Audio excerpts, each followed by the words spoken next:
Queridos irmãos, graça e paz a todos. Eu sou Wellington, pastor da Igreja Presbiteriana do bairro do Limão, e quero compartilhar com você um texto da Palavra de Deus que se encontra em Jonas.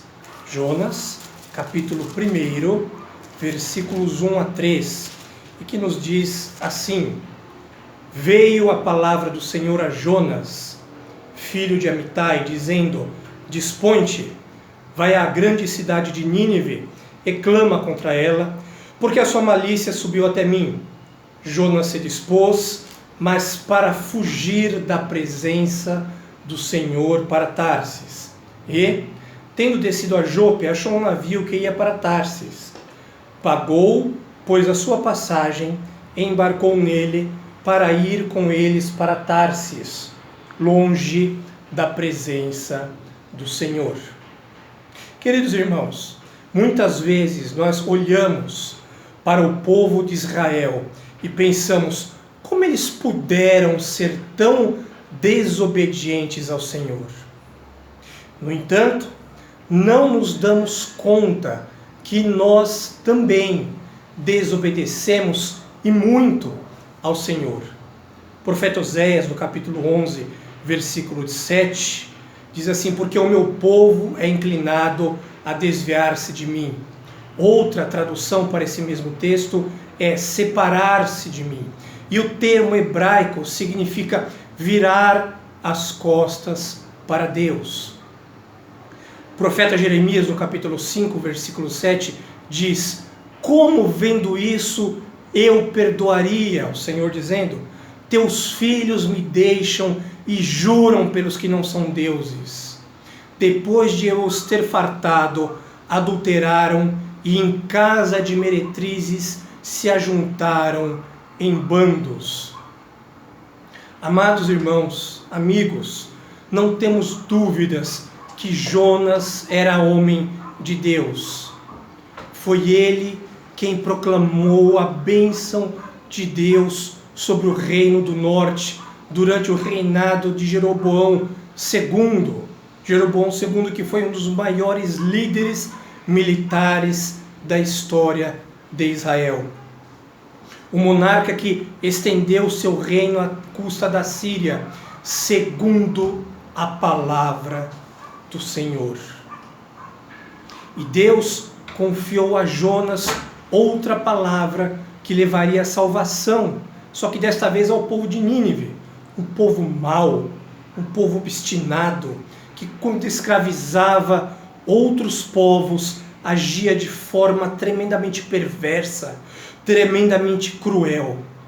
No entanto, Deus tinha um propósito para com esse povo. Mas ao invés de Jonas se dirigir aos ninivitas, conforme o Senhor havia mandado que ele o fizesse, ele se dirigiu para uma outra cidade, chamada Tarsis, que provavelmente fica ali a sudoeste da Espanha.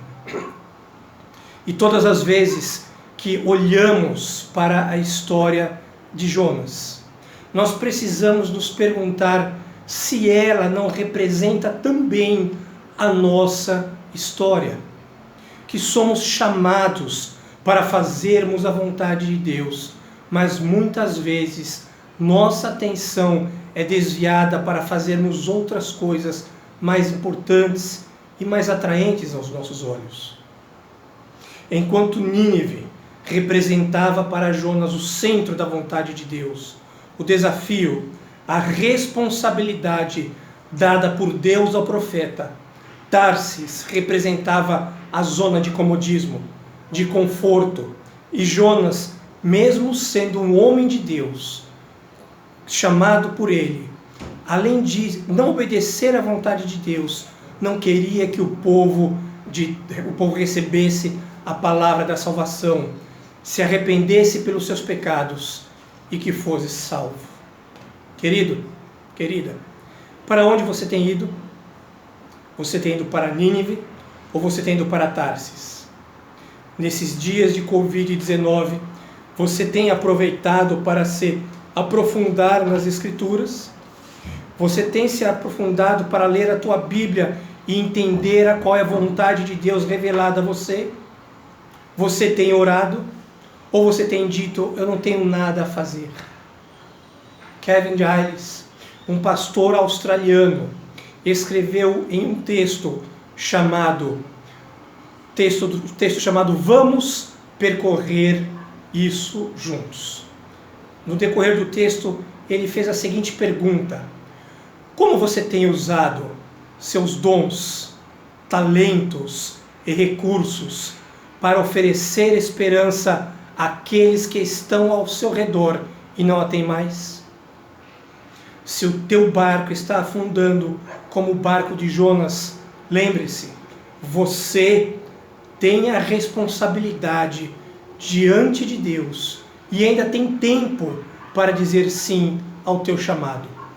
O teu chamado é providenciar as pessoas que não têm mais esperança e apontar para elas o caminho que as levará até Cristo.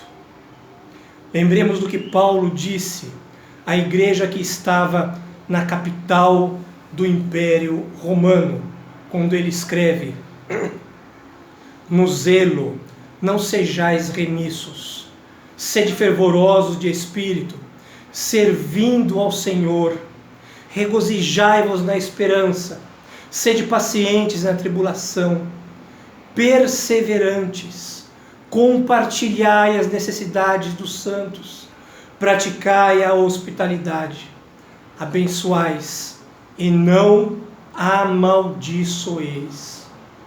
Alegrai-vos com os que se alegram, chorai com os que choram. Em lugar de serem orgulhosos, condescendei com o que é humilde. Não sejais sábios aos teus próprios olhos. Não torneis a ninguém mal por mal. Esforçai-vos por fazer o bem perante todos os homens. Que Deus te abençoe, querido.